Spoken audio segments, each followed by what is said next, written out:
Hello friends, ഇന്ന് നമുക്കൊരു അയലക്കറി ആയാലോ. കുറച്ച് ചെറിയ ഉള്ളിയും ഇഞ്ചി, വെളുത്തുള്ളി, കറിവേപ്പില, മുറി തേങ്ങയും അല്പം പുളിയും എടുക്കാം. ചട്ടി ചൂടായി വരുമ്പോഴേക്ക് അതിലേക്ക് എണ്ണ ഒഴിച്ചു കൊടുക്കാം.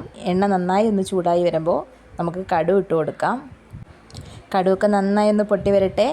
ശേഷം അതിലേക്ക് അരിഞ്ഞു വെച്ചിരിക്കുന്ന ചെറുള്ളി ചേർത്ത് കൊടുക്കാം. ചെറിയുള്ളി ഒന്ന് നന്നായി വഴണ്ട് വരട്ടെ. ശേഷം അതിലേക്ക് ഇഞ്ചിയും വെളുത്തുള്ളിയും ചേർത്ത് കൊടുത്ത് ഇളക്കി കൊടുക്കാം. കൂടെ 2 വറ്റൽമുളക് കൂടെ ആഡ് ചെയ്ത് കൊടുക്കാം.